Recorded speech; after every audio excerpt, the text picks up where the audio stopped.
Halo, berjumpa lagi di mata kuliah drama. Pada pertemuan ke-14, kita akan membicarakan materi mengenai manajemen produksi teater. Adapun pokok bahasan yang akan kita bahas pada pertemuan ini adalah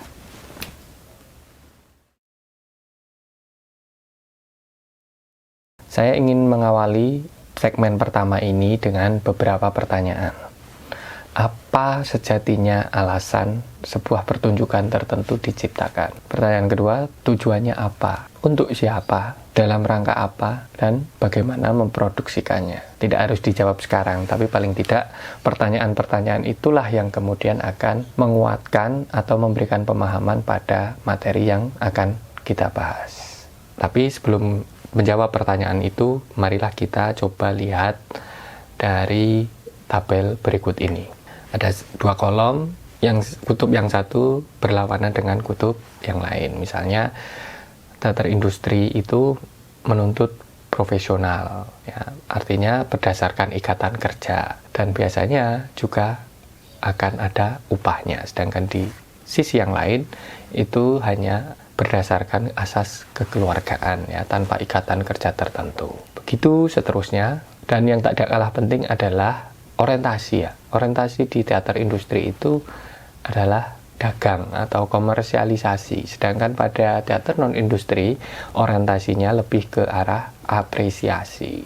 Teater industri memperhitungkan selera publik, dan sedangkan teater non-industri hanya memperhatikan relevansi nilai-nilai tertentu.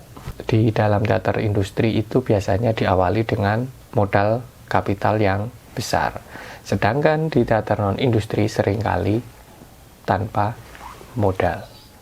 Sehingga ketika kita misalnya menjawab sebuah apa motivasi seorang berteater, ya ada yang mengatakan bahwa teater adalah sumber mata pencaharian. Tapi ada juga yang mengatakan bahwa teater hanya sebagai media ekspresi. Ya, tentu saja jawaban ini saya kembalikan ke masing-masing rekan-rekan mahasiswa sekalian.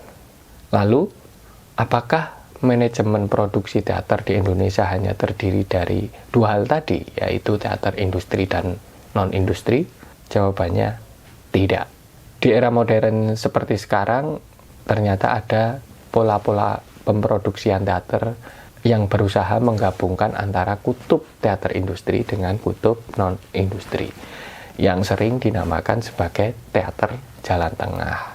Di satu sisi dia menerapkan ilmu-ilmu yang ada dalam teater industri, di sisi yang lain dia juga menerapkan pola-pola pemproduksian teater non-industri.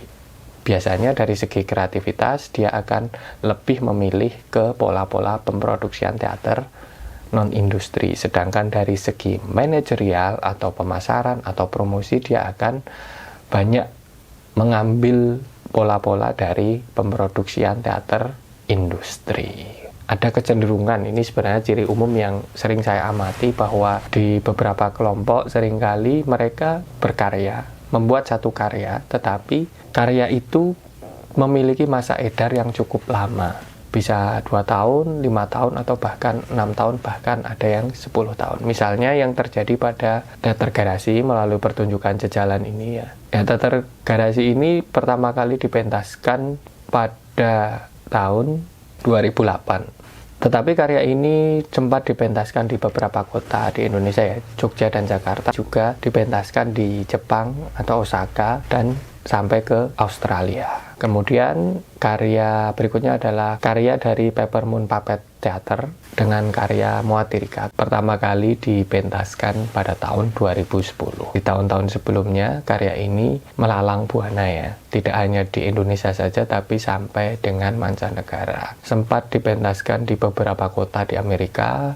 Jadi satu karya mempunyai masa edar atau masa aktif yang cukup lama, sehingga dari segi kreativitas mereka tetap bisa berkreatif sesuai dengan idealisme kelompoknya, tetapi di saat yang lain bagaimana memanfaatkan karya itu agar diapresiasi oleh publik yang lebih luas. Sampai di sini kita bertemu pada segmen berikutnya. Dah.